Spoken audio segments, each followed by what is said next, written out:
കനത്ത മഴയെ തുടർന്ന് മണലൂർ പഞ്ചായത്തിൽ വ്യാപക വെള്ളക്കെട്ട്.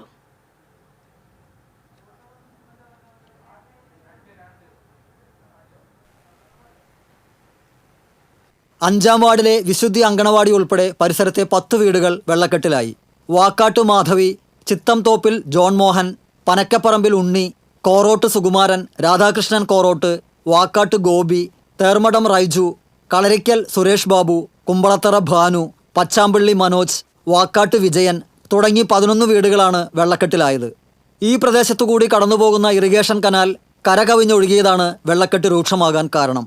പ്രദേശത്തുകൂടി കടന്നുപോകുന്ന ഇറിഗേഷൻ കനാൽ ഇടിഞ്ഞാണ് ഒഴുക്ക് നിലച്ചത്. ഇതിനു പുറമെ ഫലവൃക്ഷ കൊമ്പുകളും മറ്റും വന്നടിഞ്ഞ് കനാലിൻ്റെ ആഴം കുറയുകയും ചെയ്തു. കാഞ്ഞാണി ഗുരുവായൂർ റോഡിലൂടെ കടന്നുപോകുന്ന ഇറിഗേഷൻ കനാൽ 1 കിലോമീറ്റർ ദൂരത്തിൽ ശ്മശാനം വരെ അടിയന്തരമായി വൃത്തിയാക്കി ഒഴുക്ക് സുഗമമാക്കണമെന്ന് മണലൂർ പഞ്ചായത്ത് ആസൂത്രണ സമിതി അംഗം ജനാർദ്ദനൻ മണ്ണുമ്മൽ ആവശ്യപ്പെട്ടു. വളരെ കാലങ്ങളായിട്ട് ഇടിഞ്ഞു കിടക്കുകയും അതിൽ കൂടെ കടന്നു വരുന്ന വെള്ളങ്ങൾ സമീപ പ്രദേശത്തുള്ള വീടുകളിലേക്ക് കയറുകയും അതോടെ ദുരിതം അനുഭവിക്കുന്ന ഒട്ടേറെ വ്യക്തിത്വങ്ങളാണ് അവിടെ ഉള്ളത്.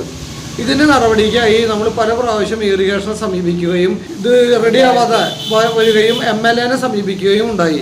അതിനെ തുടർന്ന് അതൊരു പ്രൊജക്റ്റ് രൂപീകരിച്ച് നടപടി എടുക്കാമെന്ന് പറയുകയുണ്ടായെങ്കിലും പിന്നീട് വർഷങ്ങൾക്ക് ശേഷമാണ് ഇപ്പോൾ അതിനൊരു അനന്തര നടപടിയായിട്ട് മുന്നോട്ട് വന്നത്. ആ മുന്നോട്ട് വന്നതിൻ്റെ ഭാഗമായി ഈ ദുരിത പ്രദേശത്ത് ഒരു പണി ചെയ്യാതെ വേറെ പ്രദേശത്ത് നിന്ന് പണി വരികയും ഈ പ്രദേശം എത്തുമ്പോഴേക്കും മഴ കൂട്ടിപ്പിടിച്ച് ഇവിടെ വെള്ളക്കെട്ട് രൂക്ഷമാകുന്ന ഒരു സ്ഥിതി ഉണ്ടായി. ഇപ്പോൾ പണി അവിടെ നിർത്തിവെക്കുകയാണ് ഉണ്ടായിട്ടുള്ളത്.